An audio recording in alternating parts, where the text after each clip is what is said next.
I'm convinced my childhood best friend was a sociopath.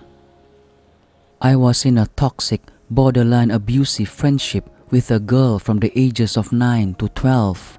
Here's some background information to give you a little understanding as to what my life was like back then in the late 2000s and early 2010s. I grew up in a very tumultuous household. My parents hated each other, and my extended family, along with my immediate, were plagued by mental illness and drug addiction. So, needless to say, I was a very anxious child who was drawn to unstable people, and suffice it to say, they were drawn to me. I was a shy 11-year-old girl who, like many others before me, used the internet as a way to vent my frustrations and anger about my home life. This was the time where AOL was the main source of communication used between friends, and I was no stranger to this along with MySpace and Facebook. However, I wasn't like the typical preteens of this era, or so I thought.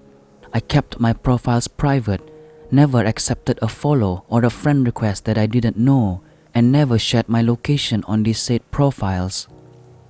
This is the part where I introduce Tanya.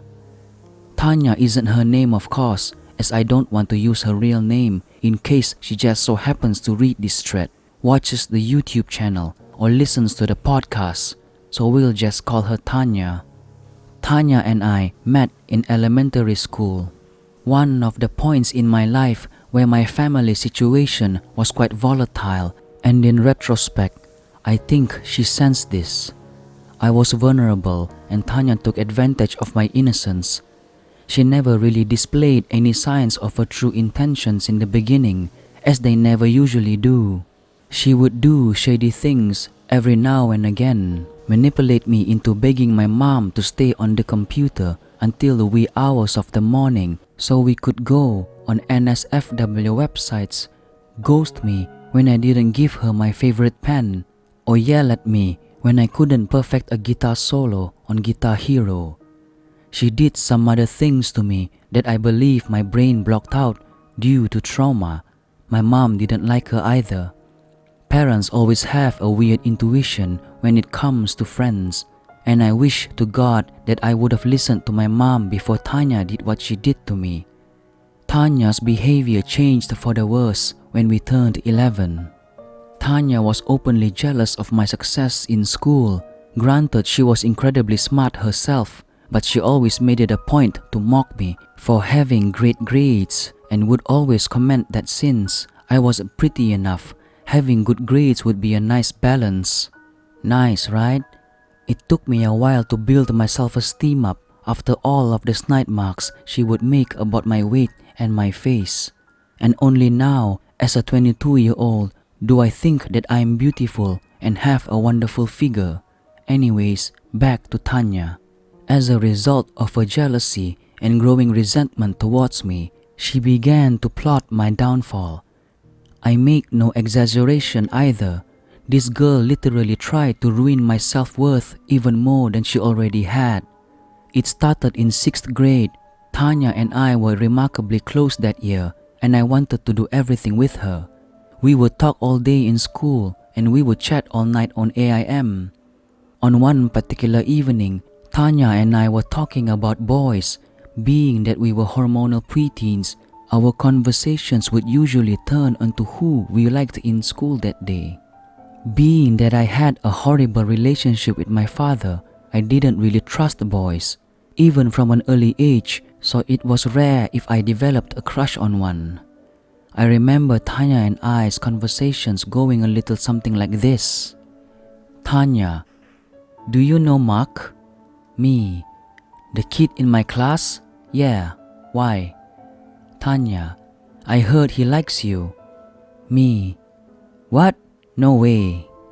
Tanya, totally. He told me. You want me to talk to him and give him your username? Me, yeah, of course. Oh my god, thank you, Tanya. My heart was racing. A boy liked me. Impossible. When Tanya told me that she would give Mark my username for AIM, I nearly exploded in my seat. 11-year-old me couldn't believe I was going to have my first real boyfriend. How wrong I was. Fast forward to the next night, I was getting ready for bed when I heard the famous AOL ding sound off on my iPad Touch. You know the sound I'm talking about. When I checked the notification, it was a message from MarkyBoy99. I don't remember his username, so we'll just go with something like this. I turned red. Tanya had really talked to Mark and gave him my user. She was truly the best.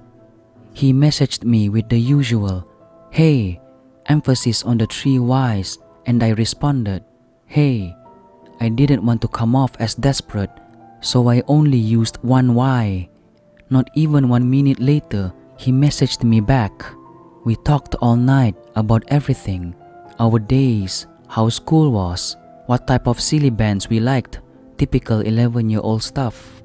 I have to admit, I was smitten right off the bat.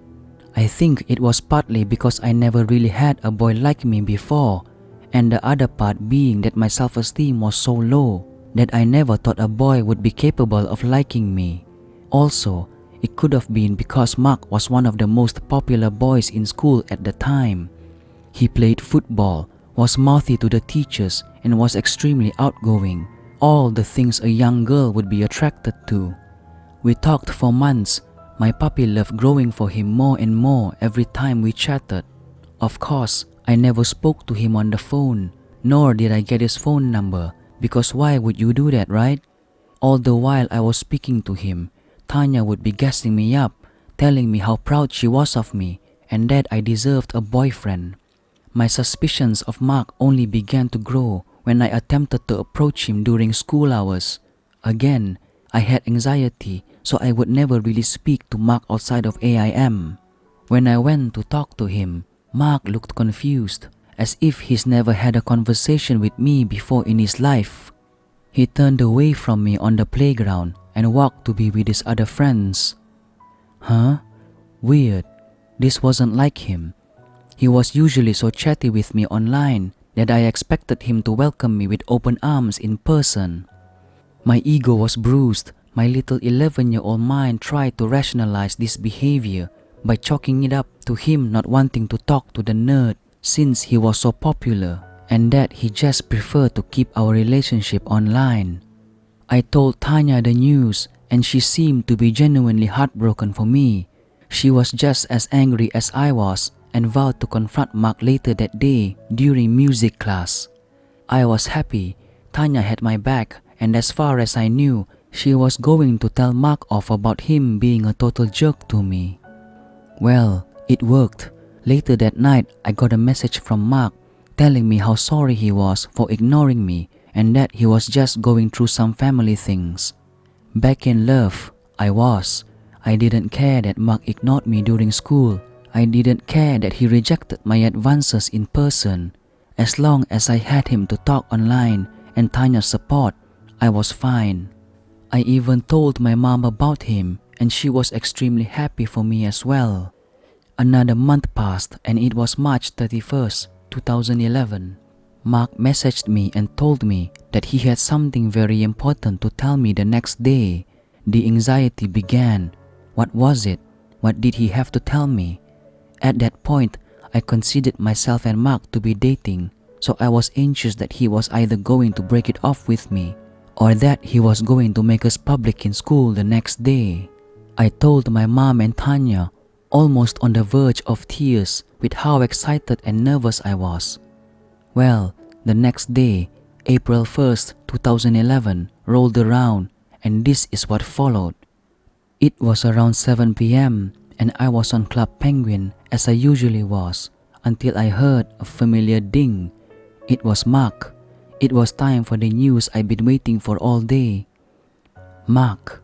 Hey babe. Me. Oh my god, hey. I've been waiting for you to chat me all night. Mark. Sorry babe, I was at practice. Are you ready for the news? I was shaking with anticipation at this point.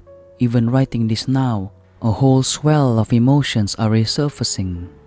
Yes, of course. It was then that Mark sent me a picture. I opened it, but only it wasn't Mark.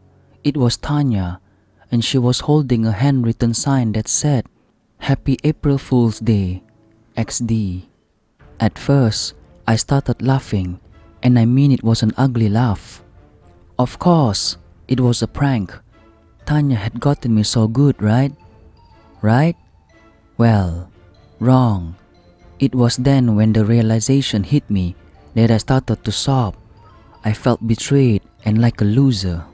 Tanya had been behind Mark all along, and she had been planning this big joke since October of 2010. She had been so jealous that she pretended to be someone else and string along my emotions when she knew I was already in a rough place mentally.